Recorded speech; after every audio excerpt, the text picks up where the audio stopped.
Alright, so we're gonna go live in 3, 2, 1. Hello, lords and ladies of the internet. I'm the King of Candor, and welcome back to the podcast today. I have several lovely guests with me today who are going to cover today's topic, which is the world of darkness. Unlike most of the other stuff in our setting, that we covered, I don't actually know a whole lot about here. This is a blind spot that I'm interested to see how the other hosts here can cover and fill us in on. So starting from my left, we have Amazing Astronaut, who's been on several of these. Astro, why don't you give yourself an introduction? Yep, I'm Amazing Astronaut. I love comic books mainly, but I'm also interested in reading This is a lore of blind spot that I'm franchises interested to with see deep how the histories, other hosts here can and cover this and fill certainly us in counts on. as one of them.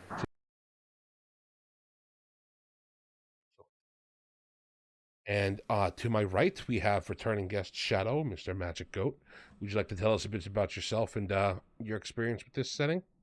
Oh, hey, yeah, I've played lots of Chronicles of Darkness specifically, which is basically the third edition. And I'm just the guy who knows a lot about tabletop games. So here I am, excited and horrified. Excellent. And he's currently muted, but you know him, you love him. He's our animal expert, Pops. Would you like to give us a little bit of intro, or are you busy right now? No, we're all good. It's just someone was riding by on a motorcycle. That's all. Gotcha. So, yeah, obviously, I'm Pops. I do have to say, firstly, I have to issue a formal apology to the loyal listeners since I missed last week's stream.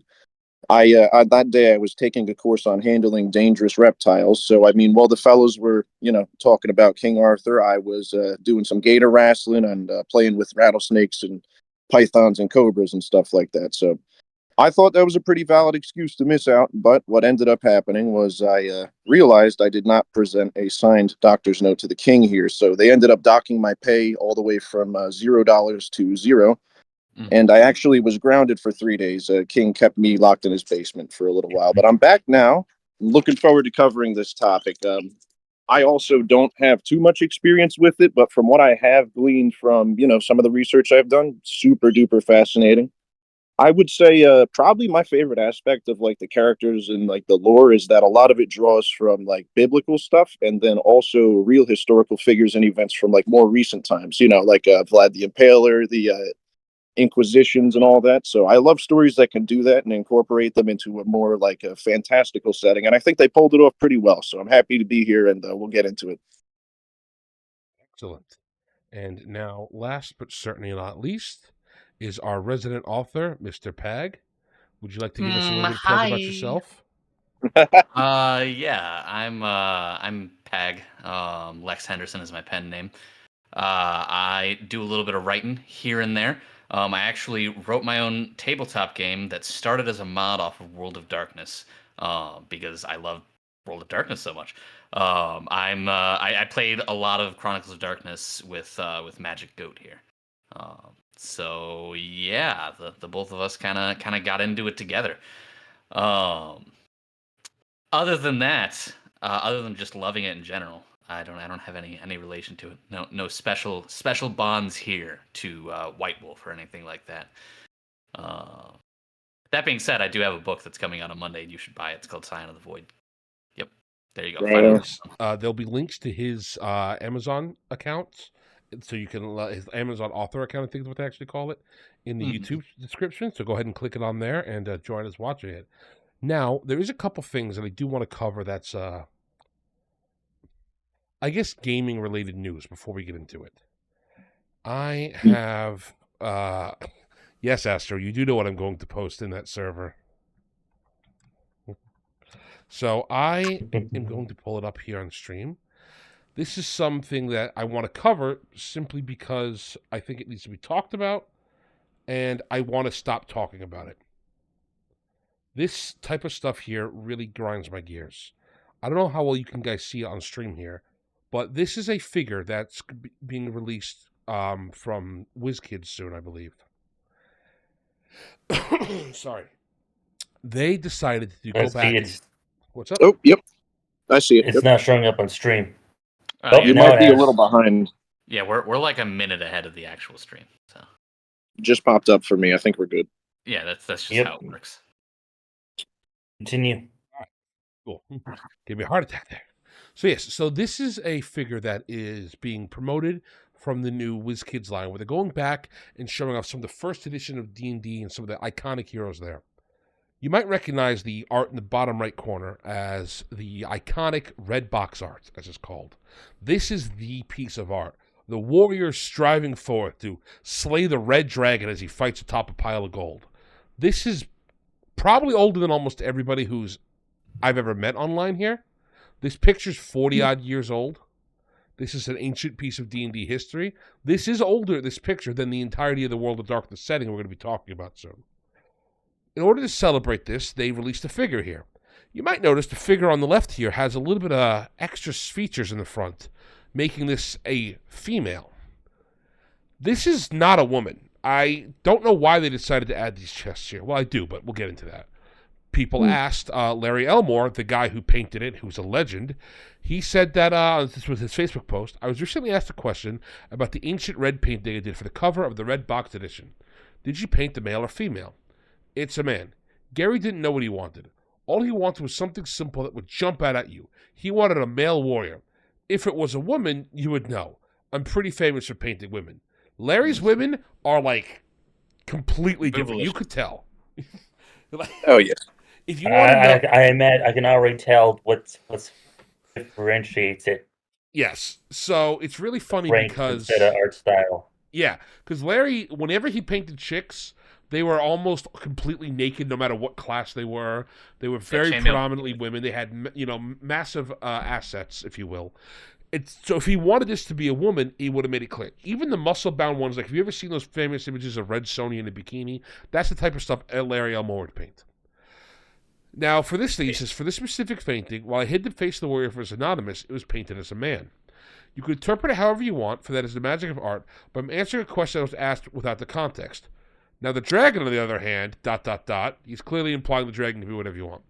P.S. Just to be clear, the thing that I love about D&D was that anyone can be anything in this game. Male, female, both, or neither. It does not discriminate. It's a game of imagination, and you can be or do whatever you want. I completely agree. One of the really neat things about D&D is anybody can play anything. I like that, but this is different. You're trying to retcon this dude into a chick. Now, why are they doing this? It's rather simple, actually. It's because they want free clicks. They want free engagement. They want algorithm. Did you know WizKids has been doing this for about a year, going back and showing off the old iconics? I had no idea, not until people started throwing a fit about this. Oh, they made the man a woman. This is the most obvious rage bait I've ever seen. Don't fall for this crap. This is D&D realizing our product line is down. People are still upset with us for what we did. Just don't engage with them. I'm only bringing it up here to tell you to stop falling for this basic low-hanging fruit. It's fascinating how so many people that I respect and like, who talk about actual culture war stuff and want to bring up actual issues that are happening with people going after, like, the fantasy hobby and stuff as a whole, you're falling for basic stuff like this. Honestly, and we're going to probably end up talking about this show later, this same thing happened with the new X-Men cartoon, 97. All the marketing made a real big deal about how it was super progressive and LGBT and Morpheus is binary and all this stuff. From everybody I've seen who've watched the show, it's like, yeah, there's like 1 or 2 times that's mentioned, but the rest of the show is really good. And instead of actually giving the show a chance, I know plenty of people who would love the show who wrote it off expecting it to be just woke garbage, which I think I want to cover it because all dead to rights. It's actually a good piece of media. And that's all this is. Yes, this is a really cool and well-sculpted figure. But they're making it a chick to make you mad, to make you click on it so you talk about it, to get the people who disagree with your side of the aisle to come buy this figure. This is the most basic outrage marketing ever. This doesn't matter. You can't tell this figure is a chick unless I point it out to you.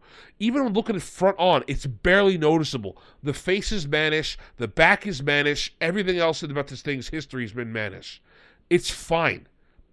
Getting outraged about this is nowhere near worth the concern.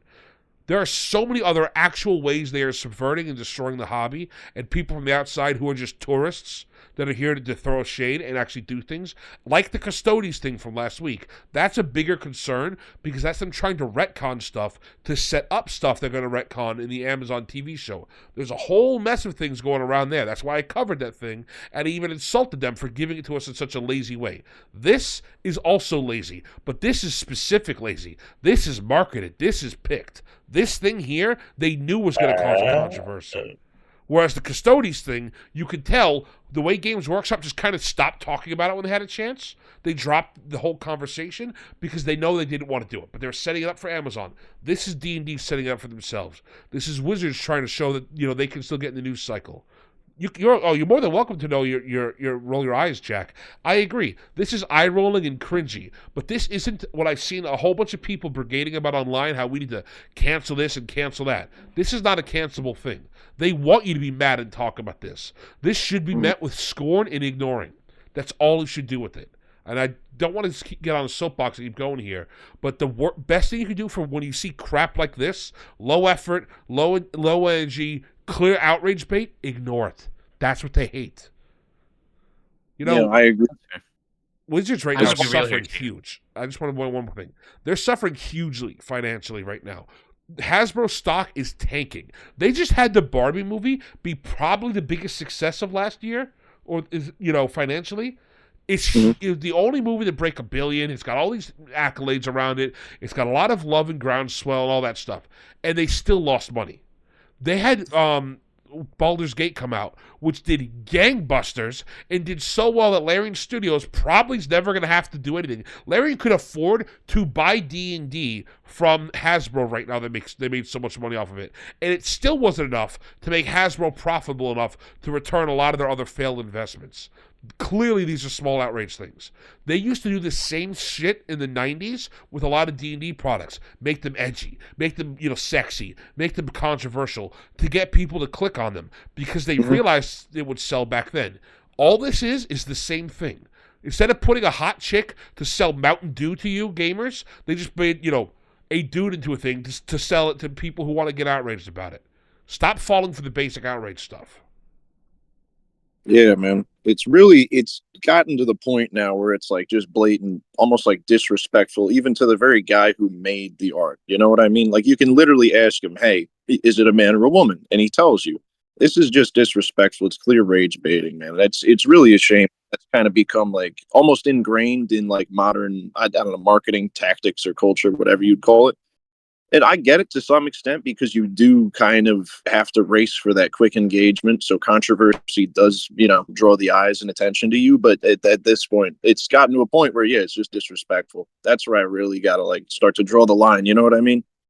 And again, the whole point is Wizards has been having nothing but negative news lately. They can now at least force some people who are on, I'm just going to be honest, the liberal side of the aisle will now come out and defend this because they think that they need to defend this against the people on the conservative side of the aisle because this is supposed to be another big flashpoint in the culture war. This is a non-issue. This doesn't change any part of the actual hobby. It's a single figure. Sure, they said this is the iconic figure. They could reprint it next week with a man and it wouldn't change anything about the hobby. It's just a figure. This is not the thing to get mad at. If they printed a whole bunch of, even joke characters that are female from Warhammer, nobody would actually get mad. Can you imagine if they printed, Gazgul and, Commissar Yarrick and a whole bunch of the other guys, but as chicks for Warhammer? Those products would sell like hotcakes because they'd be fun, and people would understand that this is not going to change the entire lore. This ain't changing the lore. It's a dude on the box art. They just printed a female version to get clicks. Oh, so frustrating. But I saw 50 channels that I'm subscribed to cover this. This is the apocalypse. This is the thing that's going to ruin D&D. Not their garbage writing, not the way they treated fans and all the lawsuits and the fact that they're probably sabotaging themselves trying to go to an all-digital version for 6th edition so they could get, constant revenue streams from you because they realize selling a book is not going to make the money when they charge you $15 a month to get access to your character sheets so they have a gun to your head the whole time. That's the real issue. But no, we're busy over here screaming and fighting because they put some breasts on a dude for a figure that nobody's going to buy anyway. This the worst part too is that people do keep falling for it, man. You got to understand with things like this, sometimes the best course of actions just do not engage, man, because you're giving them at that point. Yeah, I actually pay so little attention to Wizards of the Coast nonsense that I hadn't even heard of this before this podcast. This is Yeah, the I'm in the first time same hearing boat. of this. I had no idea. Yeah. Same. I was successfully ignoring it before today, but now I'm kind of angry. Yeah. And it's one of those There things you where it's just like, I'm frustrated because I honestly do better, Wizards. Give me real battles to fight. Come out and actually hit me with something controversial so I can give you real opinions. This is just some fake outrage bait stuff. Like, Introduce Right, it's- Satan as the next guy. You're As- totally Yeah. gonna regret saying that in the near future. no, I'm not. Gonna Because be- Wizards is already. You don't understand, Astro. Wizards killed themselves with the OGL controversy. That is the thing that when they look back in history, they're going to be like, oh, yeah, that's when the 5th edition lost its titleship. Because Professor DM put out a video today looking at, hey, now that we've seen the OGL controversy settle for a little while, what has happened? The independent RPG space as a whole has taken over a huge percentage of the hobby. Pathfinder 2nd edition and Pathfinder's rework has taken a percentage of the hobby away from Wizards. That doesn't come back. You know, sure, a lot of information with money and like, oh, maybe Shadow Dark made $1 million, but Wizards makes $1 billion. I'll give you that. That, you know, you'll never approach the numbers. But when chunks and percentages start getting taken away, that's when you have collapses. That's when you have stuff like D&D almost died to RuneQuest back in the day. That's when you have D&D almost died to Call of Cthulhu. That's when Pathfinder almost killed D&D. And that's when you get something like today's topic, the World of Darkness setting. The last time in the 90s that D&D was almost killed. This product line, you'll be shocked once we get into how crazy some of the stuff is, but this almost destroyed D&D. That was this an whole excellent thing. segue. Yeah, It was- yeah. That was Yeah, great. because the segue really works well. Is because Wizards of the Coast and White Wolf are almost so similar in mismanagement of IP. Although White Wolf actually tanked and got bought out by a different company, and they got shut down by that same company because of something stupid they did. Well, that's the original And- for TSR did that and- too. That's why it's so sapient. TSR, the original guys who made D&D, they did the same thing. A lot of the same sins that'll happen here. And I know a lot of members of my audience are working on their own RPGs, and I know I am for myself. You will see right now as we go over the history, the biggest sin that all, and I mean all these companies have done, I believe, except for Paizo, has been overstaffing. They get a little bit of money, they get a little bit of success, they overstaff to the point where they get so big that they start hemorrhaging losses. Multiple $1 million success stories are considered a loss because they were not $100 million success stories. Paizo's the only company in this RPG space who had a shot at number one, who didn't screw themselves by overinvesting in their own staff, which is fascinating because you're never going to see Paizo die.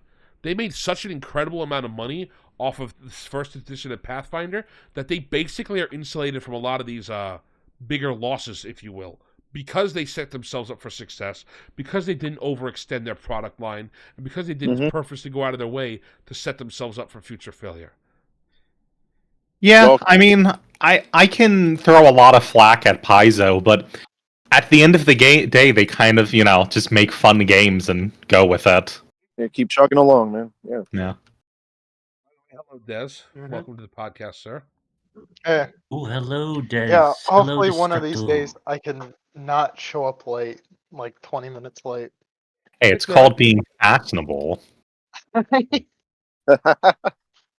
You guys You know? just got here just in time, in my opinion. I just finished my stop falling for basic, products rant, and now we have to go into the actual show. Yay! Excellent. World of Darkness. What a fucking system. Let's Yeah. go. So I Oh, think Rizzle. for the World of Darkness stuff, several of the guys here have started doing their own research and got prepped up. Who here has any notes on the history of World of Darkness that we want to start with? Hmm. You The mean- history of the actual franchise itself, not much. I was reading up on the lore and the characters and things, not really how it was made. You know what I mean? So not really me. So we got to start somewhere though. Anybody else have any knowledge about the founding of White Wolf and any of that stuff behind the scenes? No, I don't know much about the founding of the company and whatnot. You know some of the No, controversy. I only know when they have issues. Yeah, That's the stuff I know. this Try. is going great. Don't worry, I did the research because I like the history stuff. Excellent. Most of what I know are like rumors on online circles. Like people will be talking about the system normally, and then they'll bring up something horrible that happened, and then you just keep going. You just keep. Don't worry, gets wild. It So really does. the story of White Wolf of the entire World of Darkness is actually the story of like two companies. The first one you have is White Wolf magazine. That started out with Arcanum, which is a tabletop game they released that was moderately successful. It did rather well. I don't know much about Arcanum because I couldn't find much on it, but it released in '86. The thing that they did, though, which was interesting, is all the money that they got from Arcanum, instead of building out like a company, they ended up buying a bunch of printers. And they started printing their own stuff in-house. Then they started making a magazine to cover their stuff. Originally, they wanted to talk about all of fantasy, and their first thing they wanted to do was talk about some of the sword and sorcery series. So they picked White Wolf, which is from one of the Michael Moorcock's things, and that was supposed to be the first issue, was covering the White Wolf. But the name just stuck super well, so they said, you know what? Why don't we just start talking about it? It kind of became like a RPG, magazine, if you will, as the zines that you hear so much about. Okay. Yeah, Now- that's interesting. Yeah, and then I love the idea of what? I love the idea of just getting printers, and it's back in the day. Maybe they're not so relevant, new technology, and they're like, "You guys don't understand. This is the future," and it's a print. Yeah, They It were worked right out though, well. dude. Yeah, it really, really worked out well for them, because what ended up happening is, because they had printers, they managed to have some people come to them who were really like independent, and they said, "Hey, we'll work with you." RuneQuest, for example, Ars Magica, a lot of those type of games are like foundational to the hobby that were not D&D, that were not big enough to really throw their own weight yet. They came to White Wolf, had White Wolf print a couple of their things. They also had their magazine cover a lot of the advanced D&D stuff. But unlike something like Dragon Magazine, they didn't only focus on D&D and try to promote that the more.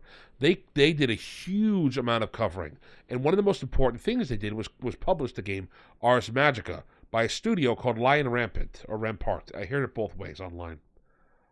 So Lion Rampant, it was a guy named Mark Hagen, and he'll become important later on because he had made this game based on a lot of his old notes that he had from a game he ran that would eventually come back into stuff for later on. He came to them and said, "Hey guys, we have a whole bunch of writers on staff, but we have nothing to do with them. We have like ideas but no books." White Wolf said, "Hey, we got no books, but we need ideas." So they merged together and became part of White Wolf. Ars Magica would both be owned by Mark and by White Wolf for a while, and they would keep printing up products for it. They made a first thing called Curse the Undying. Now, this is one of their big first success stories, because from here, there was a venture path, and there was, made a lot of money. At this point, they said, "Hey, we probably should make our own game based on this." And they ended up coming out with a game called Story Paths. It was an RPG card game, the first of its kind, from what I can tell. They sold incredibly well. However, they really knew that it wasn't like a long-term thing. So they said, why don't we take this big cash and go out and redo Ars Magica in a game that was all about magicians and maybe being knights in the Middle Ages. And you know what? They realized that's kind of overdone. What if you're a wizard in the modern day? How cool would that be? So as they started working on that designer Mark said, "Hey, I had an idea for a game that I ran one time called Inferno. The player characters had died, and now they're being tortured in hell by Satan. What a radical, wild idea." And White Wolf at the time had started to pitch itself as the edgy developer, the cool guy who was, into all that cool stuff, goth girls come hang out here type thing. So they said, let's run with this. I'm going to tell you right now, Inferno is horribly cursed. It is crazy what happened with that game. Let me see if I can quickly pull up the story for it. But basically, as he was running it, he's like, hey, he's torturing his players for 2 hours. None of them were having fun, but he was having fun. Then a car... Very 90s developer or gets better. 80s. A car outside his house smashed into the front of his house. It was a pizza guy who forgot to put his car in park. Oh my goodness. After it crashed into his house, it knocked all the power in the neighborhood out because it hit a transformer. Okay, so all the power's out. The pizza man runs and tries to get back in the car to start it. Mark notices, holy crap, there's a spark that happened when he hit the ignition. The oil that leaked out on the floor had lit. The pizza guy's trying to put the car into reverse and pull it out of the way when Mark sees there's a fire building underneath it. He runs over, grabs the pizza guy, kicking and screaming, out of the car, pulls him away as the car explodes. Oh my god. So now you have this flaming explosion that happened. All the power's out in the neighborhood. The explosion then rips through the phone line that was in the air, causing all the phones to be out. So now the phones are out, the power's out, and the whole neighborhood's like, what's going on? And an explosion happened. So they all gather in his front yard to just dump water around it and hope it doesn't burn their whole neighborhood down until the firefighters could get shown up because they had to send a guy to run to the fire station to get help. What year was this? This was 90s or? Yeah, the 90s. Mm. And, it was insane because as they're going through, the whole power, and after they get the guy secured, they take care of everything, the fire's put out, it took 2 hours of the game delay. At that point, all those players said, look, man, we were miserable the whole time. We want to go home. The guy almost just died in front of us. And he's like, you know what? These guys are wimps. I'm going to take my notes, and I'm going to make it into a game. That night, he woke up with a sleep paralysis demon on him, said he couldn't breathe. He had to go to the hospital because he got a heart attack. He said, you know what? This thing's cursed. We're never touching this again. This is a horrible idea. And then White Wolf said, hey, we want, three or so years later, hey, do you want to make it into a game? And one of his buddies who played it said, oh, yeah, Mark has this really cool game, Inferno. It sucks, but maybe we could tweak it into something better. They took the idea of you are in the modern day having to deal with supernatural stuff from the game and said instead of a guy in hell who Satan's torturing, what if you played somebody like the monster who's torturing people?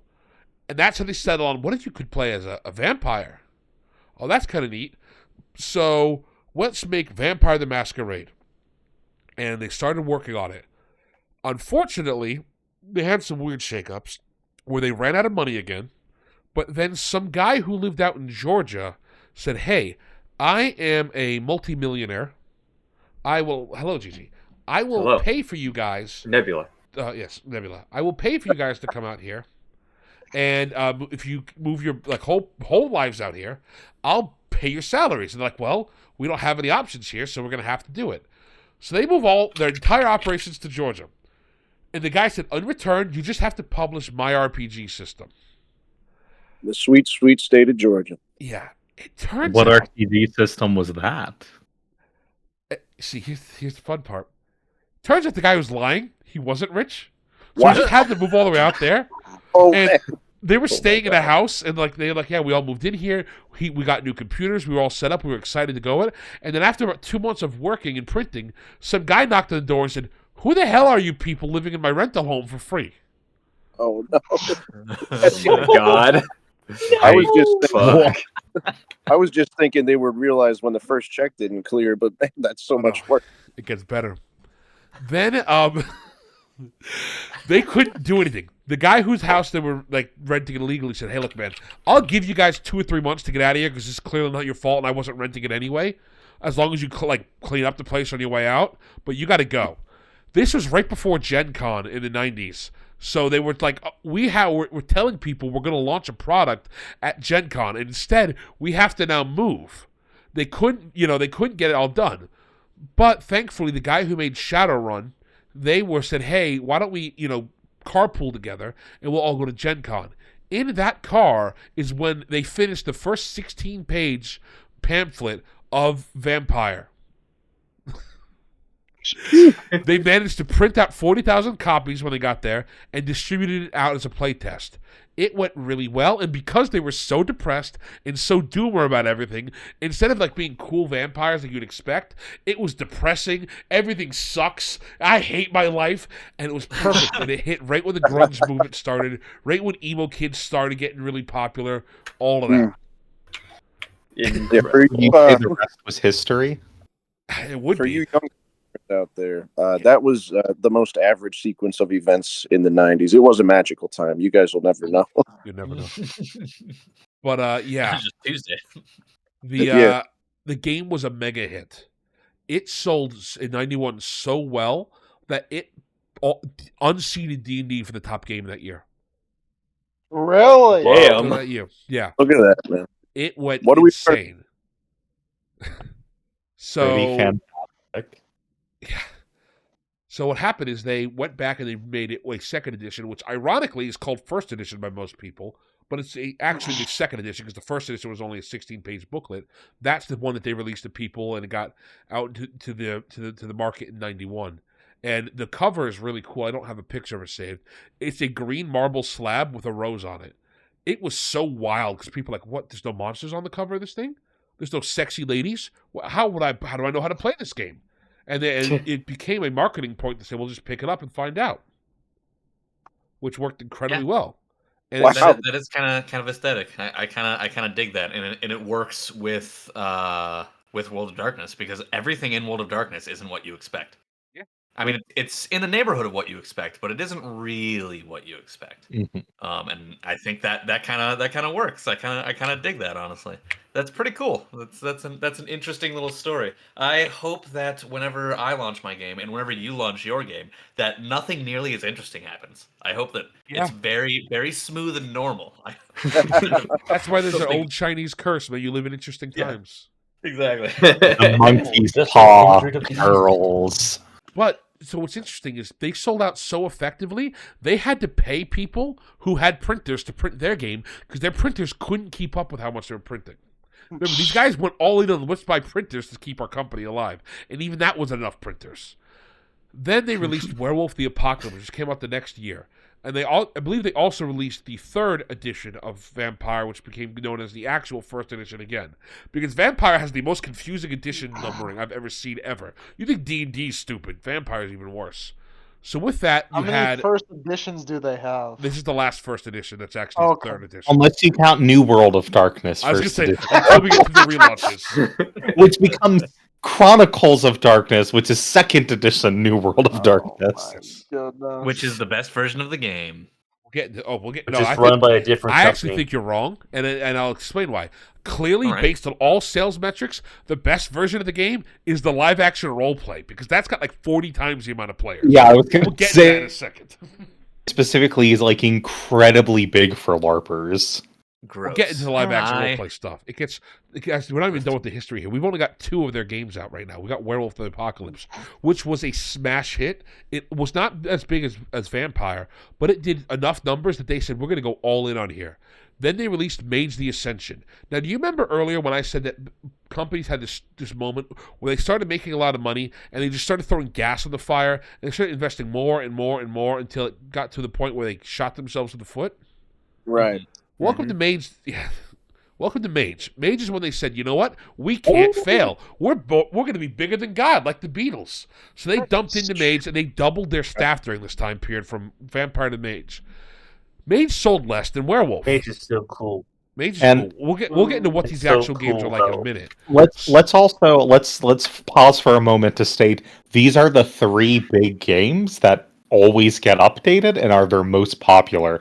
So this is the beginning of when things start to fall apart. This is when they invest the most money right before everything else becomes wildly less successful. Oh yeah. Yeah, And because then it all gets weirder. it gets worse. Then they said, hey, we're doing great. We can't fail.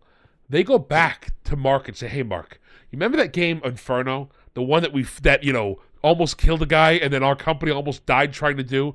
What if we actually adapt that? But let's make it so you're not in hell. Clearly the problem was that you're in hell. So what if we set it in purgatory instead? And what if instead of being a soul being tortured, you're like a sinner, you're just a soul? So then they made Wraith the Oblivion. Wraith the Oblivion is the first game that didn't make money for them. It was also incredibly cursed. It is a bizarre game. We'll get into the... I mean, that sounds like literally the most cursed, so like how much of a surprise? It even has an audio game for Android and iOS. We'll get into... Wraith's got some wild Really? stuff. Wraith That's is incredibly fascinating. cursed, dude. So as they're working on the game, they had, from what I've read online, 2 people had to get hospitalized during the thing. They still don't know why they were hospitalized, but they had to go to the hospital because they got horribly sick. The guy, Mark, had kept a chunk of metal from the car that burned down in front of his house for the first time they did it. Why? Why? As a memento in a paperweight. And he said, I was trying to... One of the other staffers said, I found it weird that whenever you go into the boss's office, he had a burnt chunk of metal with glass protruding from it. It was even weirder one day when one of the interns cut himself moving it. And then Mark also got a bad cut that he had to go to the hospital for, putting it back on his desk because he just grabbed it so vigorously. There's also just like radiate evil and a foul smell. I think they found like a piece that had like demonic possession or something. Yeah, That's what I'm getting from these stories. Like, Yeah, the it turns game out was Like cursed by they that, made like, the they game, just- everyone read the books and decided, you know what, let's try these voodoo curses on them specifically. I just Just curse like the that, entire like, office. Oh yeah, I would love Yeah. that if it turned out that the car actually was in park, but it was haunted. Yeah. I hope That's my so. new headcanon for Sequence this of event. events. It is. I could believe it. But yeah, so they also had several staffers go literally insane during the production of it. 2 people tried to kill themselves. I want to see if I can find hey, I shouldn't say that. 2 No people wonder tried the to game's so commit depressing. Minecraft. Is there any It's sort dealing- Yeah, I'm happy we're 20 minutes in so we can start talking about the most horrifying things. Even then, It's going to be great when we start talking about werewolf lore. is there any sort we're of not even to the lore yet. That's Yeah, the I wild know. part. We're Bruh, not even to the freaking lore. We're not even to the game mechanics, which is the best part, which is the part that I know The about. company lore is so interesting. yeah? This Yeah. goes way deper than I could have imagined. I Yeah, feel for like real. there's got to be like a history of like occult magic. Like so they were doing something. Man. What's the lore of your game? And there Man, was fuck that that. whole, Did you hear the lore Vampire of the Masquerade company? in the 90s had somebody had do some murders. That's what I'm saying. Oh, we haven't gotten to the murders yet. So it gets better. I'm trying to see if I can pull up this last thing. The end of the book for Wraith the Oblivion. I can't find. I'm going to pull it up when I let somebody else talk in a second. But the final part of the book, he's basically like, so this is it. We've been working on this for months. I currently have a cut in my left arm and I'm bleeding profusely. It is 4 a.m. This is the 3rd time I'm attempting to write this. I've been seeing shadows for the past 6 hours. The printer is worrying, and if I don't get this done, in time, then we're not going to ship the product, which means a $250,000 fine for us. This is it. This is all I can do for you. It sucks? Yeah, I know it sucks. Tell me it sucks. My demons tell me it sucks. I'll see you guys tomorrow. What the fuck? My man Oh, was not good. Then there was a Formula. PS. PS. I had a fortune teller swear to me this game would kill me. I wish it had. Damn. Jesus. The hardest I mean, quote. like, Damn. he went against, there was like 5 signs that like it was a bad idea. Like if you go through at that point, like I don't know what to say. Like At what point is this his fault? Come on. yeah. Like, Like maybe the car crash fine, that's like a coincidence, but like by like the 5th intern, cutting their hand, You know giving what I blood to think. Beth What I O'Head or think is whatever, like it's you not- gotta cut your losses. it's not at what point yeah. is this his fault. It is at what point is it the old one's fault? At Like what point? this is not natural. There should not be a risk factor when making a game a what tabletop game, there should not be a risk factor typing on a computer. That, Yeah. Like, people and just died. that's what he is experiencing. That this Pretty is not much his total. fault. This is the fault of some outer being. So, how are the sales figures of this next one? Pray tell. So Oblivion did horribly. It was the first game they had to cancel. The next game that came out after Wraith, Bro. Changeling, did better, and Changeling has still been updated. Changeling is considered more of a success than this game that they almost died making. The game- Changeling second No. edition is very cool. Changeling just What is the ripped off 90 of hang on, like what is the 94 right now? Sandman. Oh, we'll get to that. Hang on. What? So 95 is when Changeling came out, and that's the last time that it was a chance to be a success. So White Wolf was looking at all their stuff, and they said, "Man, this sucks. What we're going to do is we're going to say, hey, we want to make edgy games still, because these are not edgy enough." So they made a subsidiary company called Black Dog Games. We'll get to them in a bit. Oh. So then they said, what we're going to do is as White Wolf, we're going to focus on making a new edition of Vampire, which they did, and it's going to coalesce with the release of our new show, Kindred the Embraced. It was a Vampire the Masquerade TV show on Fox. It aired for 8 episodes. Sucked. It All right, sucked. all Well, no, I don't know if it sucked. Here's the thing. They canceled the show because after the filming of the first 8 episodes, during the filming of the 9th episode, the lead would die in a motorcycle accident. This is like Of the course. Macbeth Yeah. of Damn. games. As I said, blame a great old one, because at this point, that's the only reasonable cause. I know you It's can better. actually watch this for free on Tubi. Yeah, you can watch, No, it for free online now. But here's the thing. You might say, well, hang on, Candor. This seems crazy and all. How is this connected to Wraith? I'm glad you asked. Because they made a source book for Wraith the same year called The Charnel Houses of Europe. This is the Holocaust simulator. You get to play victims All right. of the Holocaust. Now we're talking. They looked at their game. They looked at the most cursed, the most evil. The first thing that you look at and say, you know what? Satan is real and he hates your company. And they said, we're going to make a game where you get to play as Holocaust victims. That'll make this go well. And their lead of their TV show that was supposed to save everything died in a car accident. Really? That's crazy. I can't Oh, yeah. imagine. Oh, how that- God. I think the gamer gods were demanding a sacrifice. For real. Yeah. I think they just summoned a demon the first time, and that thing just stuck around, and they did not take the hint. Yeah. Look, the first time they summoned a demon, At what They point do you summoned cut more, your losses? and There's they ju- and it- 5 employees dead on the floor, and you're like, nah, we can still get this out the door. Yeah, for real. For real. Just drop it. Just drop it. Like it's not supposed to be. Just drop it. I think if either of you, in the course of making your game, Let's see. had You want to talk someone about the close to Dark you Ages die, spin-off? you would kind Hang of on a second. stop. So there's one more thing that happened. The very last thing, you think, okay, it's still 1996. There's nothing else that can happen. The lead for their TV show just died. And this is the height of the Satanic Panic, mind you. Nobody at this point is throwing shade at World of Darkness. I'm convinced that there's some monkey paw shenanigans happened where World of Darkness said, hey, could you protect us, Satan, from the Satanic Panic and make D&D the problem child? And they said, sure, buddy. Click. Because in 96, Rod Farrell, who is a American cult leader, he's a kid who started playing Vampire the Masquerade and realized, man, I'm actually a 500-year-old vampire named Vasiago. And, Wow. yeah. And he The said, first upper All right. yep, he said, you know what I'm going to do? I'm going to go and collect all my other cult members, and we're going to go live in a vampire commune in New Orleans. He went to, got a bunch of people around, and he started, I believe, in South Dakota, and he eventually got his way all the way down to Florida, where I'm based out of, to Eustis. I know this town. I've worked in the town of Eustis. It's not too far away from me. When he went there, he met Jennifer Wenendorf. She was 16 at the time, and he was in mad love with her. He was like 17, 18, so it's not like, he's 40, which is a bit better. She says, hey, while I was there, it wasn't Jennifer, it was Heather. Heather, while I'm there, man, you don't understand. My parents are horrible. They used to literally beat and give me no-no struggles at night.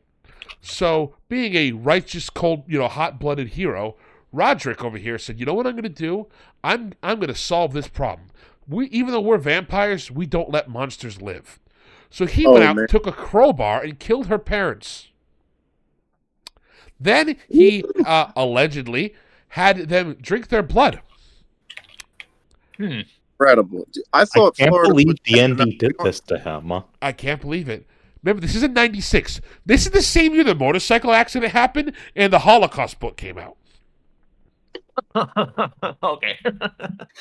And he also took all of her money, all the money of the parents, to help pay for the hotels that they needed in Baton Rouge. They were fine with it until one day she tried to call her own parents, and he said, "Why would you do that?" And she's like, "Well, to let them know that we're safe." And he's like, "Well, you don't need to let them know you're safe. I killed them." And she's like, "Oh, uh-oh." And she realized, oh, maybe I shouldn't have told my crazy boyfriend who drinks blood that my parents were, The committing vampire horrible game. crimes on me. That's a shame, man. Yeah, dude, cult leaders always tend to prey on vulnerable people and end up taking it too far, man. It's just crazy because, she just liked him. I like the way you put that. Yeah, it just took it too far. I mean, if they had only exploited them, that would have been fine. But I mean, yeah, liked it's him. too far. This is literally this guy said, "Hey, I'm gonna be a righteous hero." He thought he was the good guy killing her parents because she told him they were doing all these horrible things to her. So, this is a sign, ladies. Please don't lie to your crazy boyfriends. They might just kill your family. The moral of the story is I actually agree, don't that's lie the to your moral. crazy boyfriend. It's don't lie to men in general. They will Don't get lie killed. Don't lie. We care Don't about. lie. Yeah, don't lie. I hear that and I'm like, maybe those people, if it was true, maybe they kind of deserve it. Just a little bit. Just a little bit. I don't know. I'm not saying Just they do were it, normal. but The thing is, the reason they got in this fight was because his family grounded her, or her family grounded her, because they said, Roderick seems like a crazy individual. We don't want you spending time with him, Heather. Oh my god. And you know what? Maybe They that's were why you right. should listen to your parents. Yeah, maybe you should listen to your parents. No, the Yeah, problem ladies, was take clearly notes. Heather. Come on. If your if your Lady. boyfriend is out there drinking blood, I mean, just make sure you know the source before you start doing it like that. Yeah, so he was sentenced to death here in Florida, the youngest person ever. However, they thought he was so crazy, they said it's not really right to send him to death. We should study him. So the University of Florida came out and said, because he's seeing spirits and demons and stuff, he's one of the first people who has got schizotypal personality disorder that we haven't just, brained. Let's study him because he's so young, we might be able to reverse it. As far as I could tell, they haven't reversed it yet, but he's still serving in life in prison. He tried What do to you mean? get out. He's still around? He's still around. He's only 44. This came out. Yeah, this happened in I was gonna say this happened in what, the 90s, early 2000s. It was. Yeah. There's still that's not that long ago, especially since he was apparently the youngest one. So See. he's got enough time. Oh, to he's in still Calhoun be alive. Correctional. I know where that is. I had a friend who was put up in Calhoun. Maybe we should go interview him. I probably could. No. We got to get For him the on next podcast, I'll be interviewing the guy who Honored. killed. Exactly. our very honored. I'm sure YouTube will love that. But yeah, so Yeah, I'm he, sure, yeah. his accomplice, because of course he convinced one of the other guys to do it. He was released in 2011, I believe. And they basically said that his name was Howard Scott Anderson, and they said they released him for it, but then he did something else while he was on parole, and they brought him back in. It was minor, but enough that they said, "Hey, biting the head off a squirrel or something." no, I think it was like a robbery, not armed robbery, just like just like he stole a bunch of stuff from a convenience store. Technically, if you run into a convenience store and run out with a 24-pack of beer, it's a robbery. Technically, so that's I think what happened because. That's a lot of times. That's who's clacking. Is it Nebula. Nebula. Nebula. Clack again, so we can figure out who's clacking. Yeah, it's all right. Nebula. So What's class? it's the keyboard. So what happened? I know this is a common thing that's happened a lot. A lot of times, criminals when they get out, they don't know what to do.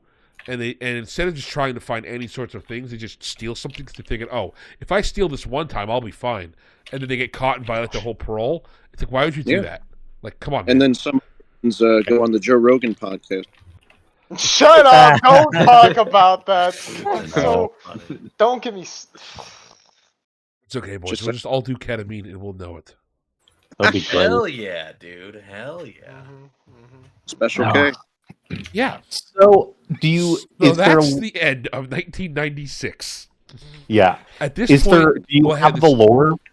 Oh, sorry. Go on. it's the last thing I want to cover because this is where it gets actually almost better. This is when Mark leaves the company. The brothers who originally founded it, went out and did their own thing.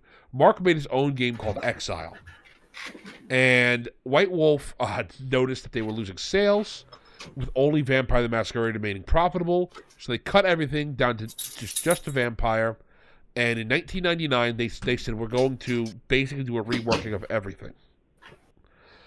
That's the new millennium, if you will, in their company. And we'll get to that when we get to it, because I think I want to cover some of the crazy stuff that happens in the first version. So yeah, that's the intro to the World of Darkness setting. This is the fires that it was forged in. Just the fires of complete insanity and Yeah. being Fire or like, blood? It sounds like there's a lot of blood involved. Yeah, for real, for real. So much blood. Buckets. Wouldn't have it any other way. Exactly. Buckets of smoldering car. Yep. Like, I know you're supposed to, make a product with blood, sweat, and tears, but I'm pretty sure this is not what they meant by that. Yeah, they used like 3 whole people's worth of blood, like at least. Insane. A couple more important things, I guess, if we want to continue the timeline just to cover the history. After 99, I believe is when they started their year by series. I don't remember the exact thing. Basically, every year they'd have an event happen, and that event would color the whole year. And they would do it with like 9. I think it was 99 was when it was the year of the hunter. So it was all about like the vampire product was about hunters attacking you, and people coming after you. Oh, hello, Grandma. Oh my gosh, it's Grandma. Gma, what's up? So this year was all about fighting hunters and having hunters attack you and all that. Then from there, they released the first Hunter game module. That is Hunter the Reckoning. And that AKA the best. Yeah, No, that's Hunter the Reckoning is not the good one. No, I mean, yeah, we're not into the good ones yet, but I'm just saying Hunter itself is the best. Oh, They yeah, eventually absolutely. into the future, and in the future, it's I have a conspiracy theory I want to get into. I think Hunter only did so well because the show Supernatural came out shortly around that time. really that's Interesting. Because that's the same premise. it really is. Yeah, Yeah. it's identical. The cultural tone at that time was kind of people were really getting into that sort of I don't know, setting that kind of Supernatural came out in I think 2005 and Hunter was 2001. So like you said, Pops, that idea was in the zeitgeist.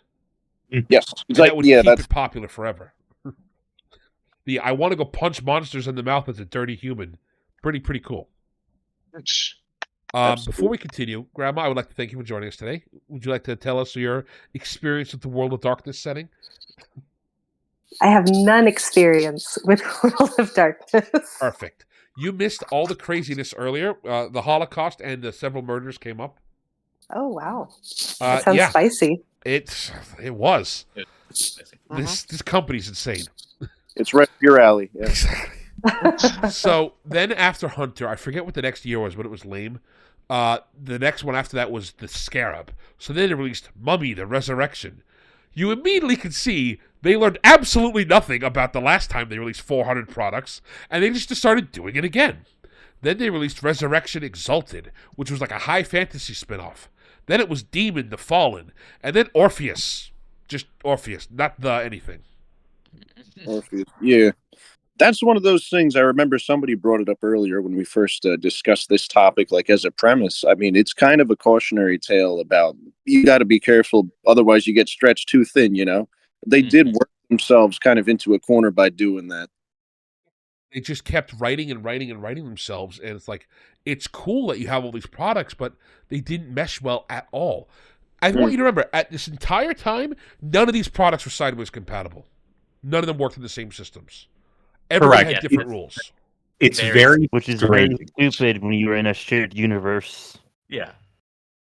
It's not even really a shared universe. Like the weirdest thing is there are werewolves in vampires in Vampire the Masquerade, Yeah. but they're not the same type of werewolf as the ones in Apocalypse at all. Even though they share the same universe. It's so weird. They do share the same universe. It's a shared somehow. universe, but you can't play as the ones that interact with each other.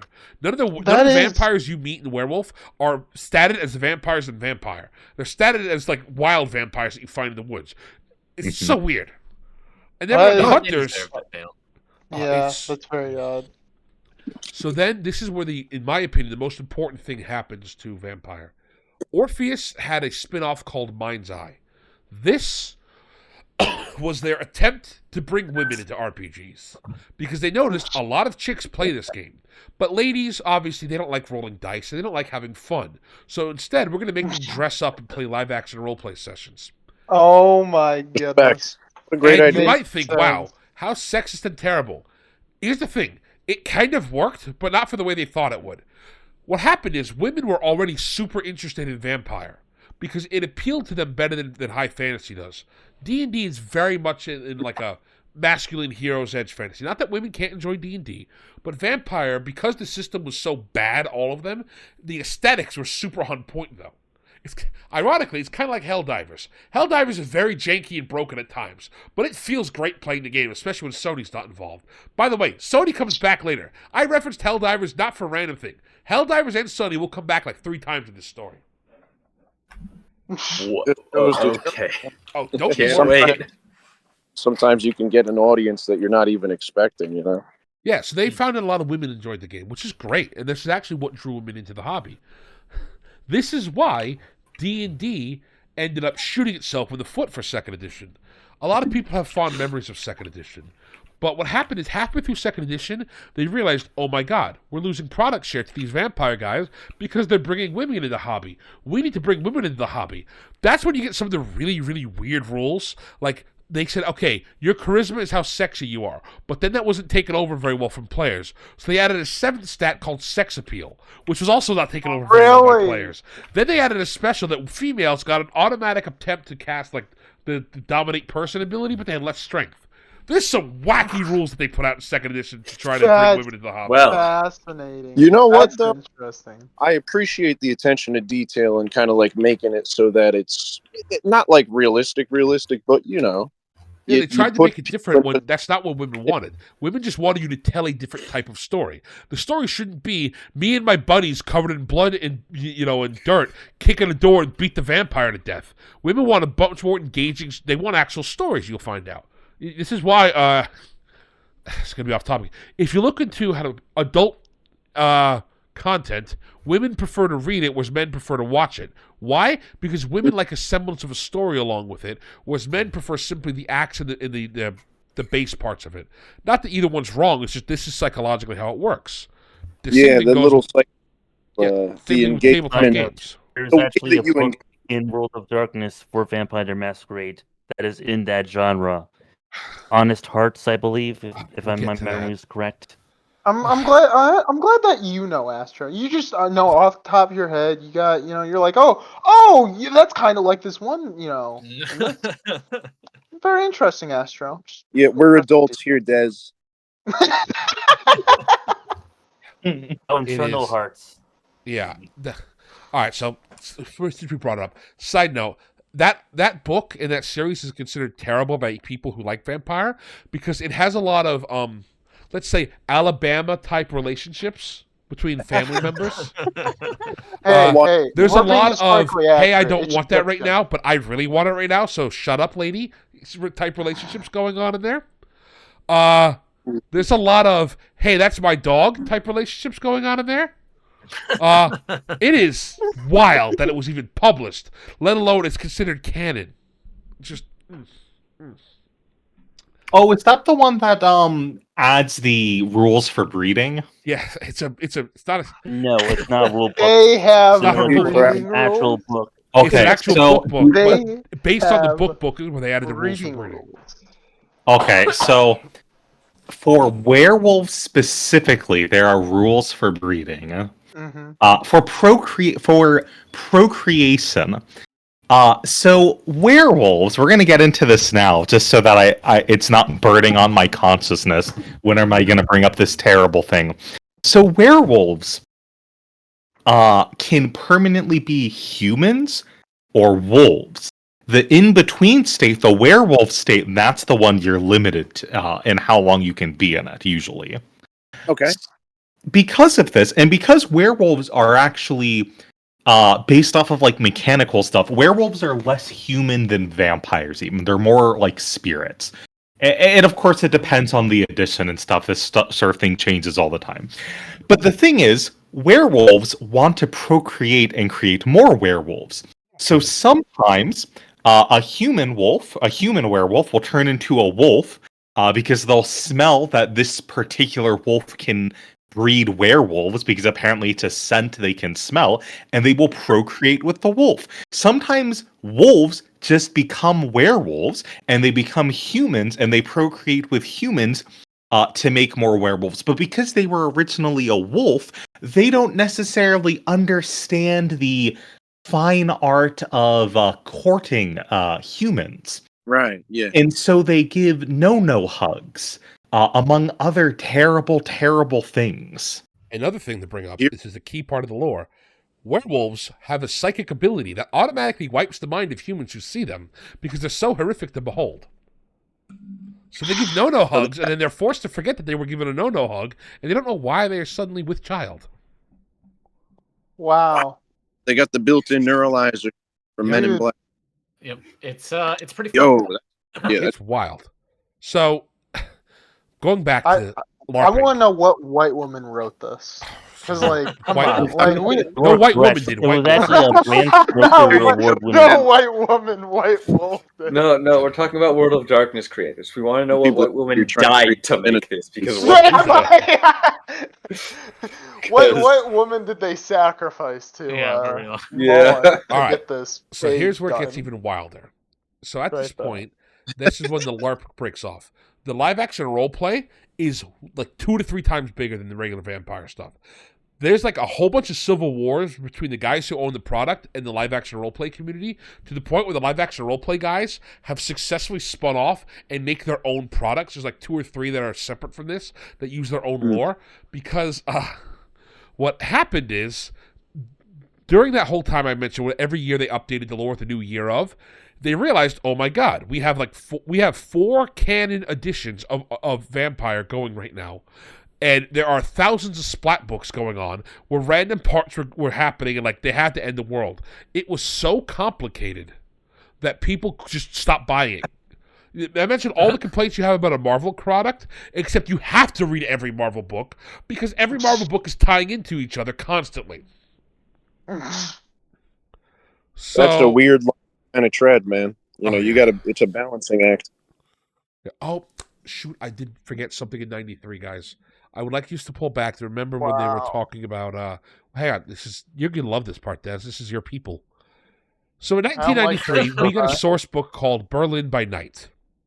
It's meant to flush out different historical events. Berlin by Night is set in the 1930s in Berlin. Oh, wait, I know this one. Go ahead. You are friends with Prince Gustav. I don't know anything about Prince Gustav except he's Prince Gustav. He sees his influence in Germany waning. So he says, I know what we're going to do. We are going to convert Heinrich Himmler into a vampire.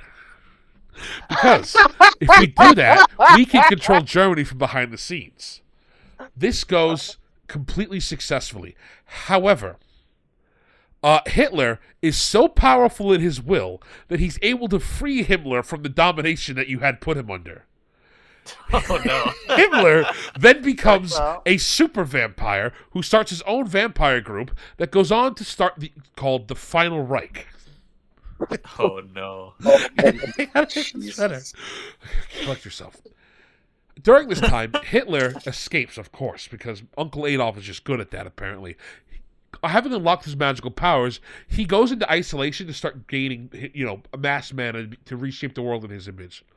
Hermann Göring knows where he is, though, so you team up with Himmler to track down Göring and torture him until you find out where Hitler is. Heroically. At Heroically. what point does Himmler? Why is Himmler teaming up with you? Because I'm he a little killed lost Prince there. Gustav, or Prince Gustav. Either he kills Gustav and takes All right. over, or Gustav. He promises Gustav, "I'll give you the power you seek under the Third Reich." Yeah, understand at the time, It's the great. German war machine was starting to gain traction, right? And vampires want to have some power over. So they said, let me hitch my wagon to this one and see if we can get in on the ground floor info. These are the guys I want to be with. Sure. I was just confused because Himmler broke free, so you'd think that he would still be loyal to Hitler. That's all I'm getting. But that's the thing. He broke free and was tracking Hitler down. And then he gets to Hitler and he's like, "Hitler, we have come to pledge ourselves back to you with the final Reich." Hitler, There we go. I quote from the article I'm reading, became a magical girl who ascended with the love and magic of Germany. We haven't even gotten to the magical girl. What's The power of we German friendship. Yes, power of German friendship in World War II. You're not ready to... I'm not. Then turns what out... do you mean? How can it get worse? No, don't then tell me. turns Actually, out do tell me. Go on. The Nazis actually are the good guy because they were being influenced by a demon. None of the terrible things they did were their fault. That's so vague. Oh my goodness. For those of you So who vague. understand World of Darkness lore, it was an antediluvian that was doing this, not an actual demon. Real quick, so if anyone's listening and if So bad. any of you aren't too familiar with the lore, antediluvian is a very ancient kind of not really a tribe, just kind of a category of vampires who existed. Ante obviously is before diluvian, means before the great flood, deluge. So that's what we're talking about. Just real quick to clear that up. Yeah, very old vampires. Super old. Super old, super powerful. Biblically. Words. So they were the good guys, all right. Yeah, I did fall off. You're right, Silentisms. Nobody loves me. It was just the demons telling them to do it, I swear. Well, no, he said there's 8 hosts and only 5 people watching. He's correct about that. Wow. So, you know what that means, Tisms? Go start promoting it to other people. I'm pretty sure what we're talking about is way more interesting than whatever they're currently doing. I would not be mad if someone told me, "Hey, did you hear about World of Darkness fucking publisher lore? It's crazy." And I joined this stream and I heard that shit. Look, anyway, not be what disappointed. Kid was trying to say is Hitler and the Germans were the good guys in World War II. Okay, that's not that controversial. That's definitely what the World of Darkness was saying. So they realized, hey guys, so going back to the 2000s, they're like, all right, so we don't know what we're going to do. The company retired. Several people moved around. They decided to basically just nuke their whole setting with the world with an apocalypse in 2002, which is a great idea. If you're making money on something, nuke it. The moment they did this, though, there's a crack that happened. Well, yeah, there's another fun thing that happened in 2002. You see, as they were doing it, a film company named Sony Pictures came out with a movie called Underworld, which is 110% just a ripoff of World of Darkness. Oh. Go watch Underworld, and it really is just a World of Darkness ripoff. All the aesthetics, even the whole idea that you have to hide from the organizations, all that stuff. It is just a huge legal battle, and they dumped all their money into this. It didn't quite go away as they wanted to. They got they didn't get the lawsuit settled the way they wanted. They got an out-of-court monetary payment and got rights to be consulted in the sequel. Now, they figured that this was a win. We finally turned around our curse. So, like, they made the Time of Judgment, which I said nuked the entire RPG company. They killed off all their games, which is really wild. And then the big thing that they did before then was we're never printing these books again, which ironically made a massive spike in sales because people were trying to get it, and it was the first time this had ever happened. It was a really exciting time because, hey, we should buy these books because they're never going to come out again. And of course, they released a whole bunch of garbage books right before this happened to get people to think they're important, but yeah, whatever. Then they went essentially bankrupt. They didn't have enough money. They decided they just didn't have the stuff, and they're trying to figure out what to do next. They made a couple things that they called, first one was Promethean the Created. Then they realized, well, crap, our World of Darkness setting needs to be relaunched. And this is where World of Darkness 2nd edition, which is like the 9th edition, which is called Chronicles now, or called, what's it? New World of Darkness. I love that it's called WAD and Nawad. It makes me think of Morrowind. Yeah. It really does sound like an insult. Oh, I'm playing does. Nawab. What? Exactly. Well, and at also, this point, the most important thing that happened to them, again, because this just keeps happening, was they said, hey, Troika Games, we're going to allow you to make a game called Vampire the Masquerade Bloodlines. We assume it's going to be garbage, and we're going to give no product support for you guys. And that stupid game is 90% of the reason that you still care about World of Darkness today. That game made so much money for them comparatively that they were able to coast on it from 2002 to 2006. Wow. I think And they coasted too hard. I think Vampire the Masquerade Bloodlines, the game, is kind of interesting to talk about now after Baldur's Gate 3 has come out. Specifically, like in a world after Baldur's Gate 3. In a post Baldur's Gate 3 world. Yes. Because that game really is... There's kind of a lot of similarity. Like, people still go back and play Masquerade Bloodlines because it is an incredibly well-done game. If, very made broken. the Source engine. I started playing it. I haven't finished it. I'm bad with video games. I'm bad with a lot of media. I'm not even gonna deny it. Will start like 5 You're gonna things let Shadow finish talk? them. Well, I was just gonna get to. I started playing it, and it's a very interesting game. It's really cool. I do like it, but It's all right. So yeah, Vampire the Masquerade Bloodlines was great, and it helped them coast as they launched Werewolf the Forsaken, Vampire the Requiem, and Mage the Awakening. And that really was kind of it for a while. It just sort of existed until they said, hey, we want to make another game. We want to make an MMO. Why don't we reach out to CCP Games? Half of you just took psychic damage because you know that those are the guys who make EVE Online. This is where it gets really bad. Oh, yes, the MMO. Yep. I was not aware of this. Yes. I So heard CCP, White Wolf sold themselves to CCP. MMO. Oh, no. Not the Chinese. Yeah, I know. It's a terrible name. It means something in Icelandic, but we're just going to call them the Eve Boys. So the Eve Boys bought them. And they said, hey, great idea. You guys make paper games. We make video games. You'll make paper versions of Eve, and we'll make video game versions of Vampire. Everybody wins. Let's start with the World of Darkness MMO. They immediately said, you know what we're going to do? We're going to, make it so you can play as a vampire, a werewolf, a mage, all that stuff at once. By the way, the tabletop with the Chronicles had finally, at this point, made it so all the settings are cross-compatible, which was about dang time. It only took them a decade to figure that out. And this is when me and Pag played. We played that. That was the first version we played. Although we didn't play that much vampire and werewolf. I think we mostly played mage. And there was a source book that was kind of hunter related, but it was just the generic rules of the system. Yeah, it was great. Yeah, it was good. Yeah, it was very we'll fun. get into the stories about it. One time. Go ahead. Mm-hmm. Or not? No, go on. Okay. Hit it. Sorry. Hit it. So from here, well, there are too many stories. We should wait until the timeline is done. That's fair. So at this point, they said, "Hey guys, we're going to start working on our new MMORPG," and a lot of the staff from White Wolf actually moved to programming the RPG, the MMO. They basically became mostly digital at this point. And then CCP said, hey guys, we're having a little trouble with Eve. Can we borrow a couple of your coders? That way they can come help us, we'll show them how to code things from MMO game. And that happened again. And that happened again. And that happened again. To the point where in 2011, Eve Online subscriptions were so low that they needed help. Dust 541, which is supposed to be the first-person shooter version of their game, bombed. And they said, well, we need to move some of you guys over here so we can let go.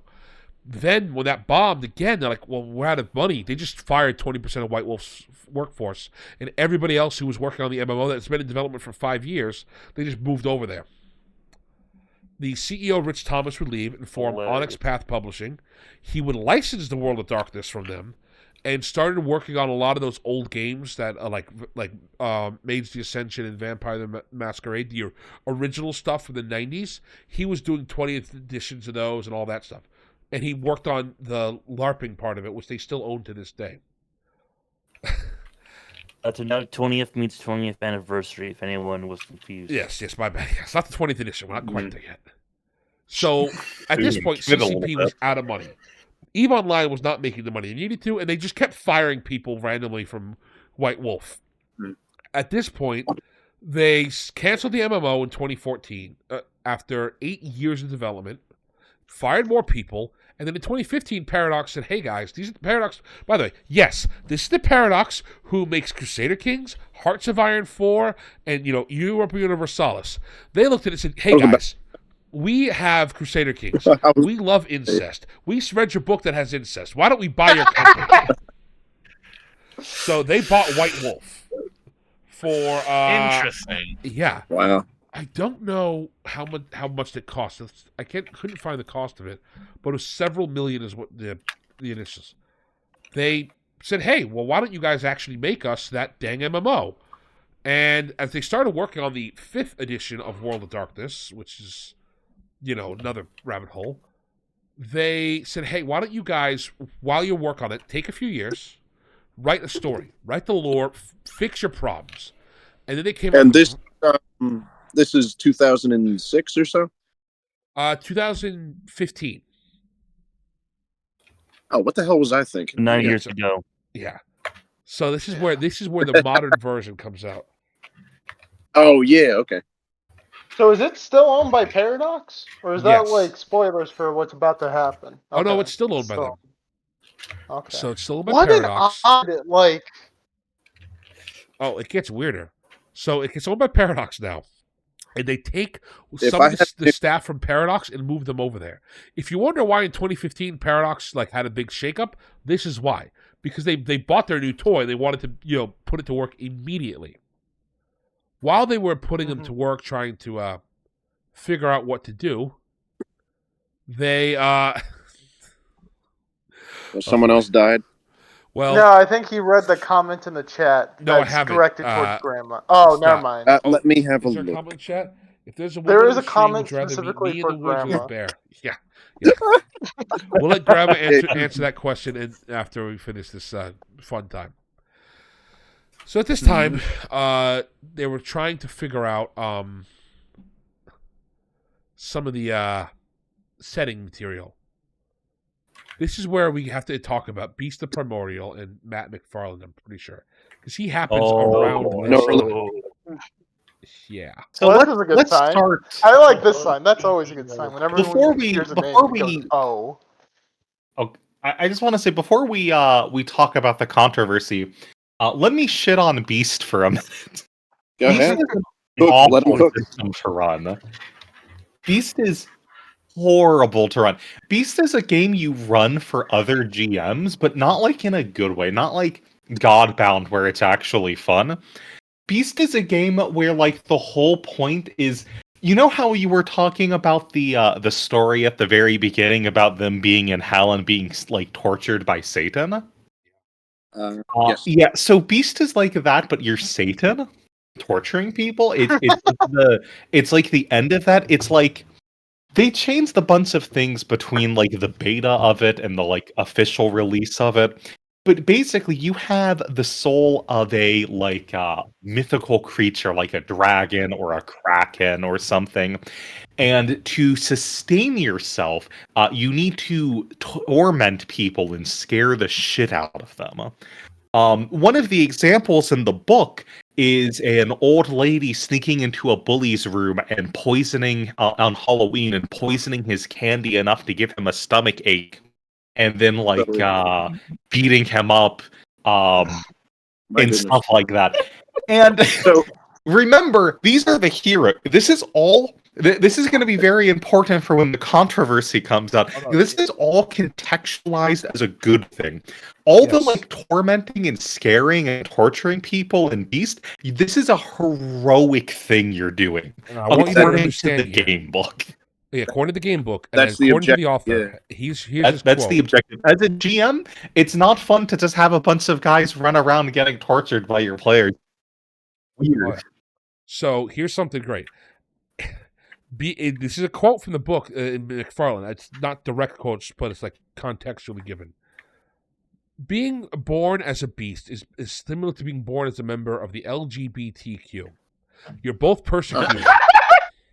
Boy. No! What the fuck? The LGBTQ I think is exactly like being a monster, but that's people this to is a horseshoe. Yeah, making you're both you big. persecuted, and people, will make light of your things.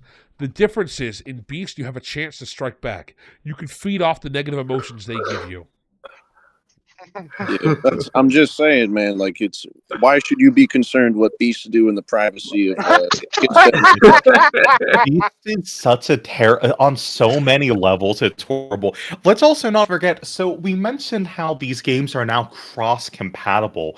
That's very important in Beast because there are rules to Beast make is it connected not. to that too. They decided to connect that. It's Yes, all connected.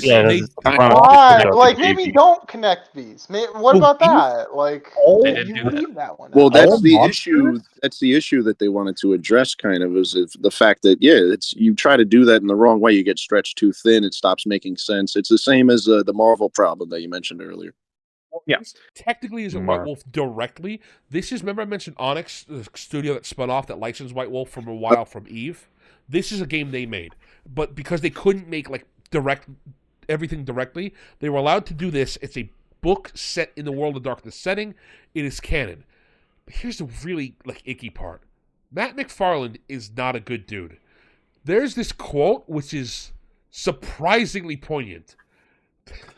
So God, I'm going to read this. This is a quote. This book is insane. I hate every way it's written. This is written like somebody is in the mind of a child molester. Why would you write things like this? So, a year after the game came out, it turns out... funny. You know what? Turns out Oh, Matt no. McFarlane Oh no! Here we had go. gotten a little bit too close to several young teenage girls at conventions throughout the years. This has been He got a known little throughout frisky. the community. It was well known at White Wolf, and his wife was one of the HR people, so she would file the reports about this away so nobody could hear about it. So when people looked at it and said, He's just okay. "Hang on. Wow, Yeah," and they said, "Hey, wait, this guy's accused of being a child endangerer. This book is all about endangering children in their bedroom." When they're, oh no. Yep. That's a valid reaction. So Yeah. That's a very This was But as for the module itself, I remember Beast being pretty fun to play. It was not fun to run. Every Every player scientisms about this, I would say, quoting scientisms, my answer: I'd run as fast as possible, like Sonic, in both situations.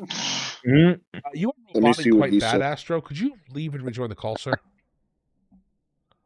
Oops, sorry. It's okay. Hold on. We heard you Better fine. now? Just, I know Been how it's robot going to for me, but I don't know. Yeah, just take a breather, maybe. You are coming in a little bit, like a little quiet, at least for me. Let me see what I got him be. set It's to. roboting, so it means just on the stream, he's going to sound like a here. little bit robotish. It's all right. Usually leaving and rejoining Yeah. does that, or setting the stream to Singapore, as our great hero Mulder figured out. Singapore. Yes. Yeah. That Look, was just Singapore is well known for their lightning speed internet. So Like, what it Singapore's actually the is, it's not first Singapore's one. internet. It's using the servers in Singapore, which are usually at this time of day closed because it's like 2 a.m. for them. So Yeah, no all one's what using Discord will do is Discord routes all of our calls, all of our voices to like probably the American server, which is 6:30 right now. So a lot of kids are playing video games together. So it's going to be high volume. Fortnite. Exactly. Yep. All right. So we just got to keep going because we're almost at time and we're not even done with the controversies. We're going to do a second episode next week covering more of this stuff, I think, guys, because We didn't even talk about the hobo game. we haven't talked about the hobo game. We haven't talked about. We haven't talked about. Oh, that We've is barely not talked. narrowed We've down. barely touched on gameplay. or lore. Yeah, literally, all the research I did. Like, Don't worry. Don't worry. We're gonna get to it. Don't worry, Pops. We'll waste another week of lore next time. So I'm prepped. We're good. next week is going to be the lore podcast. I promise you. This deserves it. But just you guys need to hear this shenanigans. So Paradox got them. Paradox has them under their wing now, and Paradox says, all right, stop with that stuff. Why don't you focus on making a new book? I think it's called The Diary of Bruja. I believe that's what it's called. So the idea is... Bruja? Maybe? There's a diary. I forget the exact name, but I'm sorry. But basically they said, hey, we're going to make this as a product. What this is, it's a lore document that's an in-universe that the guy is explaining what's going on. So you remember how we all agreed that Vampire the Masquerade Chronicles, the rewrite, is probably a better version of the game than the other ones? Paradox didn't think so. So Paradox said, go back to the original World of Darkness and make a new setting off of that. So now, the official amount of World of Darkness settings are, you have Old World of Darkness, you got New World of Darkness, which is also known as Chronicles, you got the live-action World of Darkness, then you've got New World of Darkness, which is the Old World of Darkness after the apocalypse. I'll give them this. The main problem connecting everything was like gameplay mixed with lore. But the Old World of Darkness lore is much more interesting. Yeah. But like, here's the worst part. You ready? So they did all that effort to then say, we're tying it into the original World of Darkness. Original. People were excited because the Bruja guy was explaining how it was feeding all the way back in. So all the additions into this brand new 5th edition, which is coming out in the summer of 2018. Get hype, boys. It comes out, and it is completely different.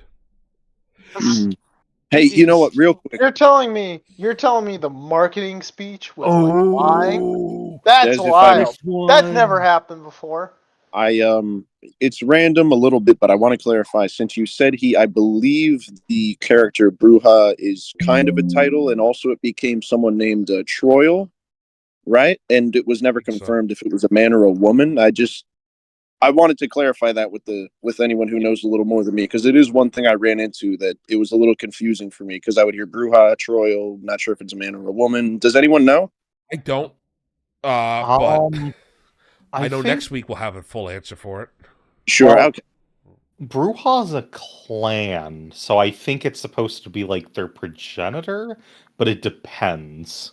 Oh, okay, that makes sense then. All right, let's yeah. So the game was in 2018. And they started coming out with some banger art pieces, as you can see from what's going on here on screen. This is some of the art that they started releasing for the New World of Darkness thing. And then we get to some of the big controversies with this edition. So, right. The first one is this character, Rudy. This character single-handedly... shout out. Yeah. Shout out to Rudy. This character single-handedly, in my opinion, tanked their new edition of the game. So, Rudy... Impressive. Yeah. He is a brand new kindred on the scene. He is a Moroccan gentleman who's a Muslim, who's also gay. He also fights for the repressed minorities in vampire and human society. He's very pro-LGBT rights, and he wants to help with all the minorities throughout the world. Do you see the problem with this from a lore perspective? That's my question. I'm a little confused at the Muslim but gay and helping the minority parts. Like that's a... Oh, it gets better. He's also specifically hyper pro-female and wants to take down misogynist elders.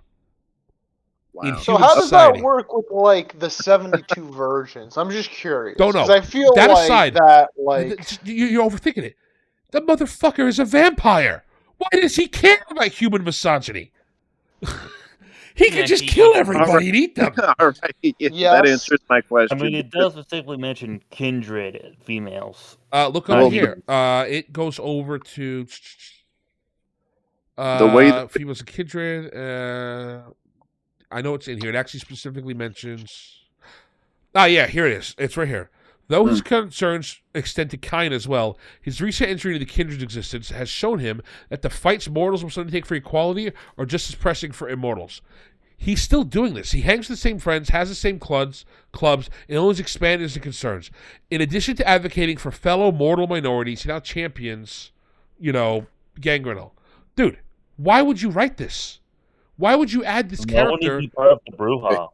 Okay. Yeah, the way that you put it, man, that really answers the Des, if I may, it's been 3 minutes I've been trying to pose this question and you basically already answered it. But when you bring up like here's a character who's fighting for, what we see as kind of a modern political issue, there's got to be a way to do it the right way, right? And I was going to ask, like, do you think they did it right? But you already answered it. No, they pretty much botched it or made it like a horrible monster into their champion. They made like the worst thing imaginable into. What I do vampires are not nice things in this setting. They're really not nice. What I love about this, and I didn't notice this until I realized that you had the page up and I started reading it, is they even acknowledge, like, it makes like no sense. It's like, some might think Rudy's combination of practicing Islam and unabashed queerness contradictory, but few challenge the bear Gangrel with this notion. It's like they're just like, yeah, no one calls him out on being a retarded hypocrite. It's like, dog, that doesn't fix the issue of him being a retarded hypocrite. What are we doing here? Like, so to address the IRL timeline of the franchise and like the way they were going at that point, did they start losing money? Like, did this mess them up bad? Like, what happened? What happened here is something incredibly stupid. It is the stupidest thing ever. They got infiltrated by a bunch of people because of another controversy that I specifically skipped over. Right around this time, after getting ready for this, they're finishing up their 4th edition line. In order to show you guys how more mature they are and how ready they are to... I always love where this goes. They're decent human beings. Yeah. They really understand what's going on. They realized that the character that Diary Bruja, he makes a couple funny little references. Because they wanted to tie in all of the World of Darkness lore that they've had up to this point, he briefly mentions a certain number as being important to his clan. No. 1488. It's also the example dice roll that they use. No way, dude. He talks about how he longs for the time when he knew several great leaders in Germany, including Gustav, the Prince Gustav, who, if you remember, is the guy who tried to help Hitler become a super angel anime girl. I believe it was an innocent error that they were trying to just tie this character into the lore, but they accidentally made him a Nazi. I don't know, man. It's better because you might say, "Wow, that's really weird." World of Darkness, guys. Why would you write this into your your leading material for 5th edition? The idea was they were trying to show how times has changed. This guy, sorry, I gotta. Oh, he's reformed. He's not reformed. Oh no, Nazi. You're not even ready. This guy was writing this while he was sitting in Chechnya during the Chechen genocide of the homosexuals that was happening at that time. Back in the day. This was like the 2000s. If you were, a little bit, most of us who are older remember that there was actual LGBT death camps there. Apparently, where they were like just hanging and killing people who were of that, group. They said, "Oh, we know what we're gonna do. We're gonna show how worldly our characters are, how in tune they are with the modern day. We're gonna have our character visit the Chechen gay death camps, Oh man, and talk about how he used to be friends with Hitler." This did not go over well, and I'm pretty sure, because normal human beings would look at that and be like, "Why would you do that? Why would you write this?" This is the last thing I ever want to read. Like, please get that out of my eyes. Yeah, this might be the most like all over the place thing I've ever heard. For real. It's menace, and that's why Paradox took over for more control. Yeah, this is what Paradox had to control because it gets better. Because in the 5th edition that launched, this was a controversy that happened. They overcorrected with making somebody like Rudy here, and they made a whole bunch of lore about how they love gay people, how vampires love gays, and all that stuff, which, like we pointed out, means that you just said gay people are horrible monsters. Why would you write your lore like this? Why wouldn't you make, I don't know, the hunters okay with homosexuality? Because like those are the heroes of the setting. Those are the good guys. I get it. Everybody wants to play a vampire, and I'm sure there are gay vampires. But the vampires are monsters. They're evil. Like, I wouldn't be. I will say, vampire as a game setting, it is supposed to be about like because it's very they're still very. There's still a lot of like an emo goth phase stuff going on in Vampire, which I feel like is the best way to describe that. So there's a lot of like trying not to be a monster, but it is very strange that the people who go crazy and sometimes eat people are, the face of, hey, look, we're inclusive. Yeah, I got you. yeah. And also, to address the idea that a lot of these things, like you mentioned earlier, could be kind of based on whatever the cultural zeitgeist is at the time. I know we might have been a little bit far removed from the Twilight movies, for example, at that time, but there was a phase we went through. Was it the 2010s? Like, you remember when it came out, there was a bunch of like kind of zombie or vampire movies and everything, and it became like they weren't monsters. It became like presenting them as misfits, and I think that kind of like affected the perspective that they wanted to give with their characters. Yeah, you're probably right about that. Honestly, that was kind of a thing at that time, and kind of still is a little bit. But the problem is that they left in the monster stuff. That's the problem. Right. The monster stuff is still there. You can't just be like, the zombies actually have feelings. They're actually in there somewhere. When the zombies are still eating people actively right now, it's like, wow. Yeah. There's also there's like I know this is supposed to be like the rewrite of the original lore, but even in the original lore, there are better people to pick if you want to include this.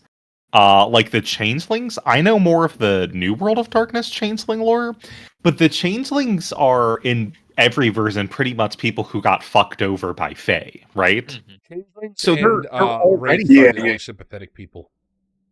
Who? Wraiths and changelings are probably the only sympathetic people.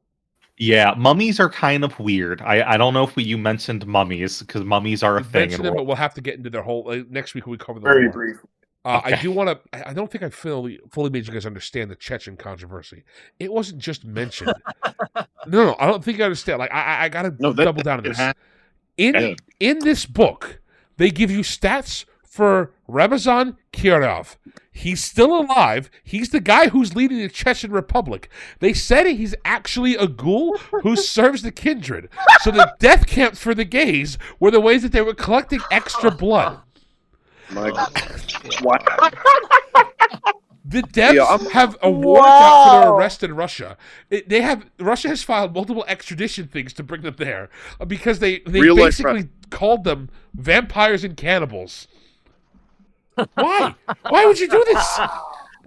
Just Wow. What the actual fuck?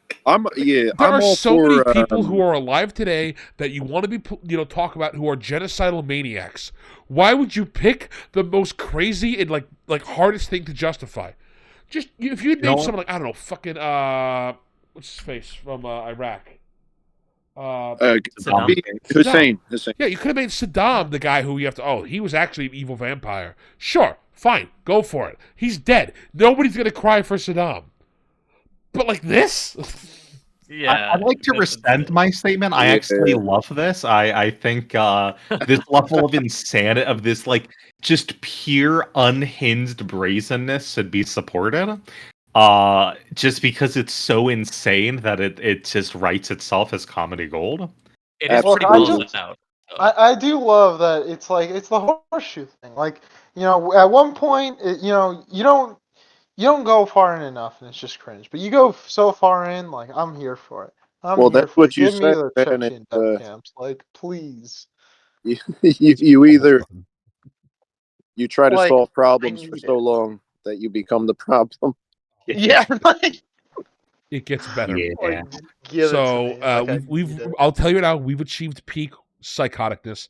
Maisel, I see you bringing up My Little Pony in the comments section. Don't think I don't know that's actually you, boy. Is he?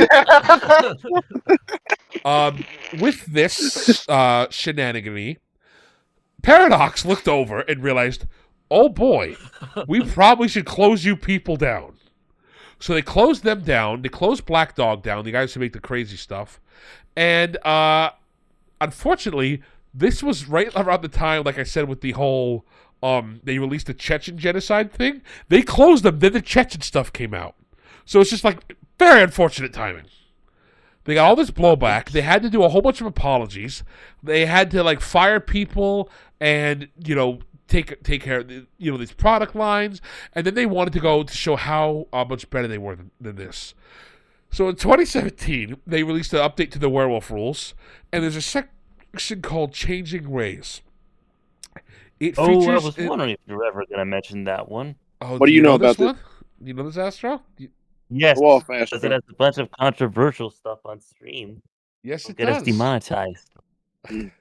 Let's just say the Garu, which is their word for werewolf, it explored what happens if the Garu decide that they are born in the wrong body. I'm trying to keep this as nice as I can for YouTube. Real quick, Garu, that's totally random, but it's a linguistic autistic nerd thing I have. So if you've ever heard of like the dogmen or wolfmen, like down in Louisiana, they call them the rougarou, and that is a bastardization of the French term loup-garou. Yep. Which basically, like, lupine means like werewolf or wolf-like or canid or everything. So it's a funny little linguistic thing they did there. I noticed that when I was reading. I do appreciate it. Yeah. Garu is like, yeah, good for them doing that. But go on. Yeah, this setting is autistically perfectly researched, and then you have stuff like the werewolves here have decided that they are going to reassign themselves with silver. Oh no! What did they mean by this? What did they mean by this? Based. So again, okay, they can't stop winning in my eyes. Like, what are also noted as having factions who are anti-abortion and anti-vaccination. No, as well as way. They push for purity of their breed to the point where the swords of Heimdall. Yes, and the Get Off of Fenris show up and attempt to cleanse themselves. What the pissing fuck? It's weird. I want you to remember, this is 2017. 2 years after Paradox killed them and said, okay, guys, just stop whatever you're doing. Here's new leadership. And they're still doing it. They just can't stop themselves. It's just like, here's new leadership. Hey, new leadership, want to know what'd be really funny? Exactly.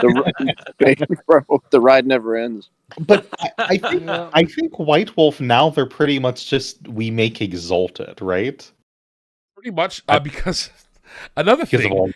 Because of all this controversy, in the 5th edition, the Vampire, the one that everybody was supposed to buy, there's an entire page dedicated to saying how they hate Nazis, how they don't like right-wing people playing their game, all that stuff, how they never want to support it, which that part was the only part that you saw because you didn't hear any of this other controversial stuff that they were doing if you were in the normal sphere. Because this didn't come up because nobody cared. So all of a sudden, like I mentioned earlier with the culture war thing, this is them trying to say, we're sorry for saying that the homosexual genocide was good. We actually hate Nazis. And it came out that because they said we don't want Nazis there to be playing our game, which people took as just a random attack. Because at the same time that they made that whole big screed, this is when probably at the time the biggest Vampire the Masquerade stream was going on, which is done by a couple controversial internet people, including Sargon of Akkad, Arch, who was formerly Arch Warhammer, Rags, Dev from Short Fat Otaku, and I forget the final person. I'm going to get yelled at in chat later for this. What was his name? Did we see Rags? I'll yell at you right now. Remember! Somebody in the server who knows this. If Dr. CQ was in town, he would tell us. Oh, yeah. Anyway, shout out to Rad. I know he appreciates our support. Rags is welcome to come onto the podcast. I know most of us here have talked to him once or twice in Maulers or in the server that will not be mentioned in my soul. I'm not going to go back there.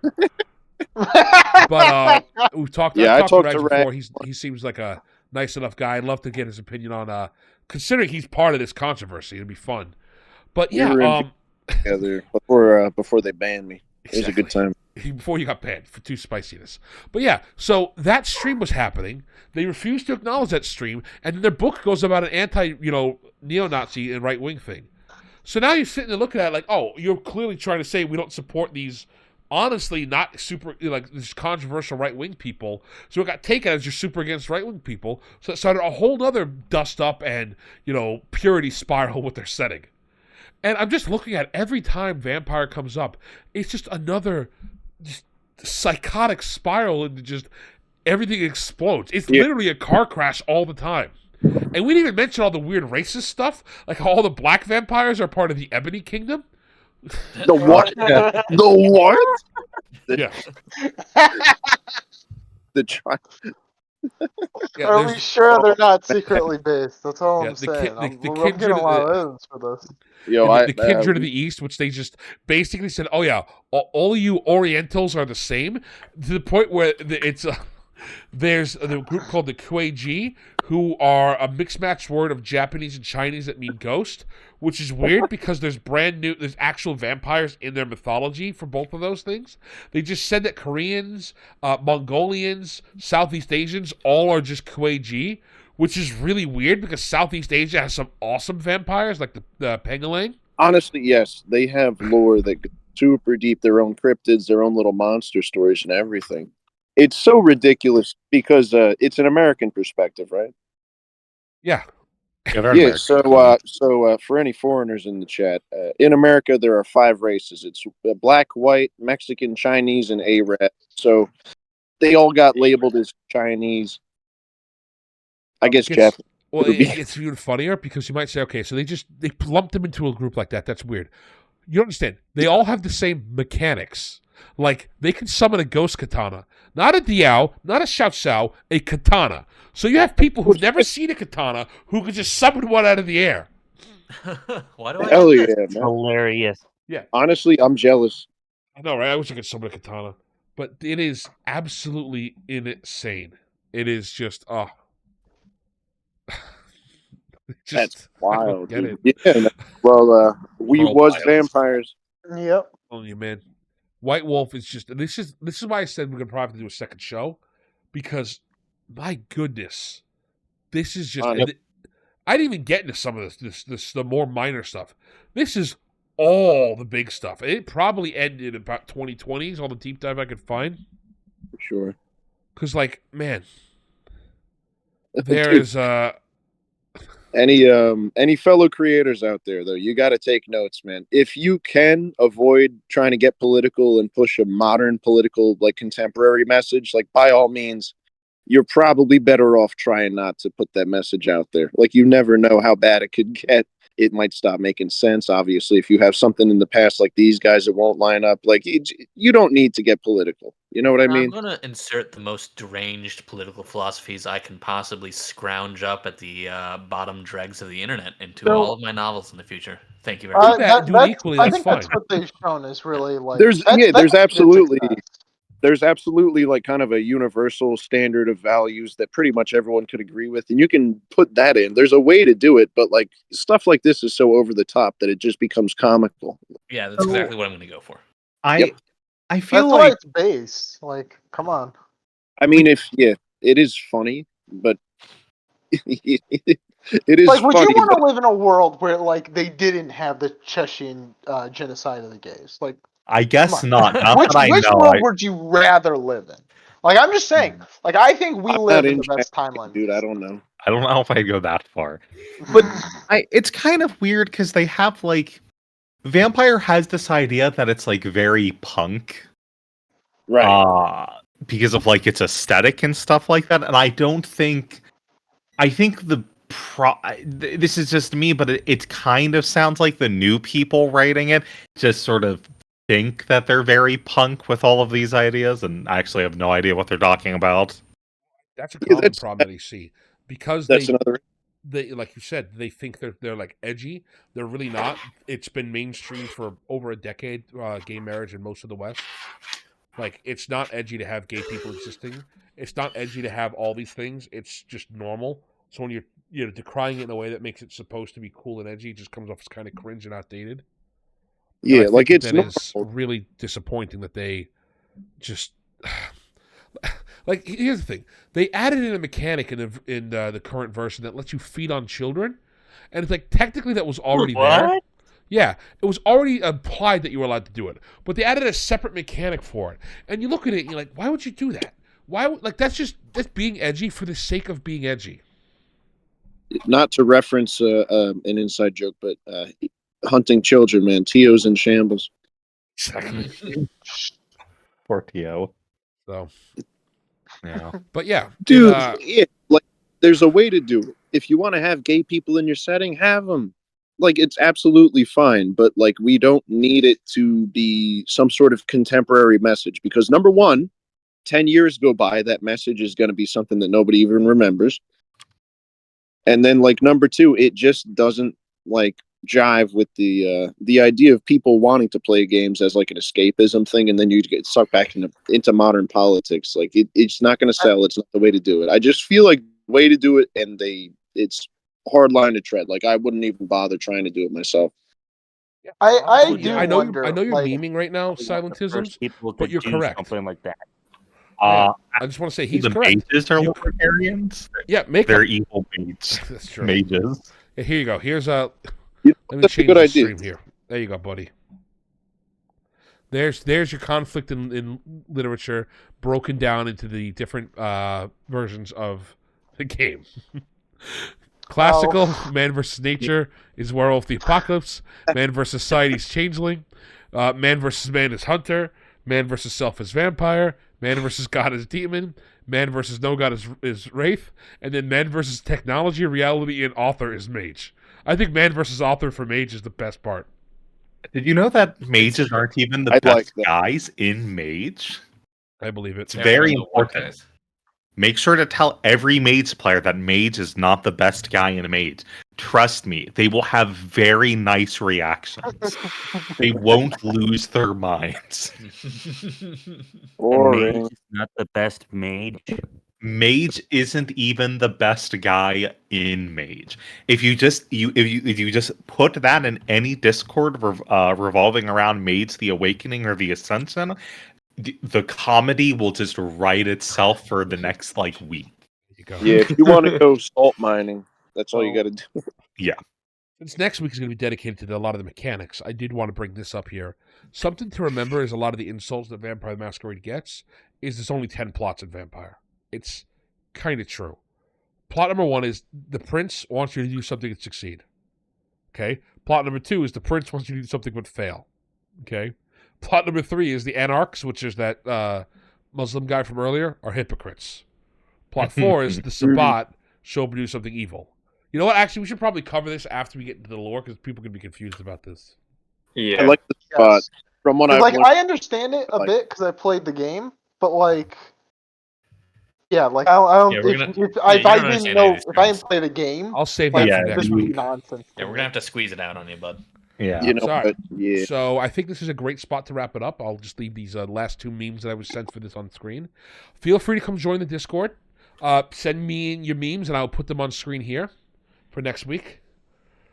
But I think you're gonna have a lot of fun next week, guys. If you think that the real life stuff was insane, wait till you see what they wrote and thought, no, this is a good idea. Wait until you hear the mechanic. Wait until you hear how the action economy works. I'm just gonna tell you guys right now. It is awful.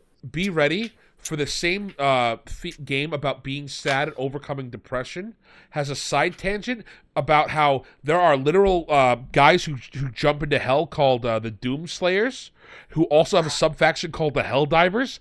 I told you they'd be back, who go in to fistfight demons, and you can join them while also being a sad boy ghost. And you might say, well, why would I need to go into hell? That's because Sharon ripped his soul in half, and that the evil half of him became Satan Cthulhu that he had to fist fight, and he lost and won at the same time. And remember, this is just That is normal what happens lore when you in fight yourself.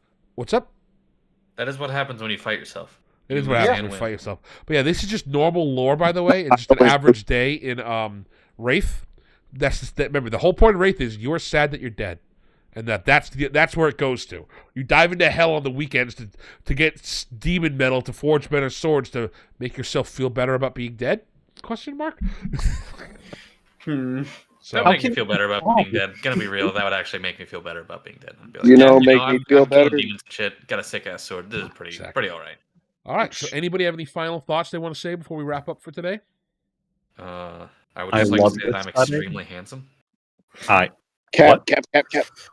Please follow me on Twitch. Okay, yeah. Are we doing plugs or are we just giving our thoughts yet? I actually think I want to bounce off what Nebula said. Go follow Nebula on Twitch. Starting in the next week Hell or yeah. two, me and him are going to be doing live streams together, and he's going to be hosting the call in my server. So if you follow him on Twitch and you're in my server, you might be able to join us while we play Helldivers or Baldur's Gate or some of the other fun stuff. Yeah, I'm gonna try to bully Kid into playing Baldur's Gate. I have played the first opening act of Baldur's Gate 7 times, I believe. I've gotten to the Tiefling 7 times. I have gotten out of the Tiefling camp once. I still haven't met the goblins in Act 1. That's how little of that game I've played, but I have like 30 hours logged on Steam. Hey man, That is wild. That Yeah, sounds but like who would me you with rather meet in Divinity. the woods? Yeah.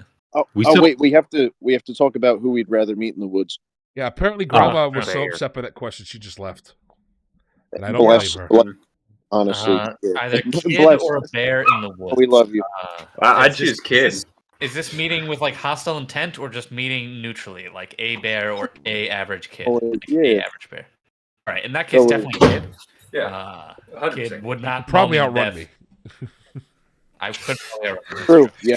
So I'd say the And- bear because in any situation, if he like falls over, if he sits down, I'm getting killed, like guaranteed. True. The bear I can I avoid. do have Sonic Attack.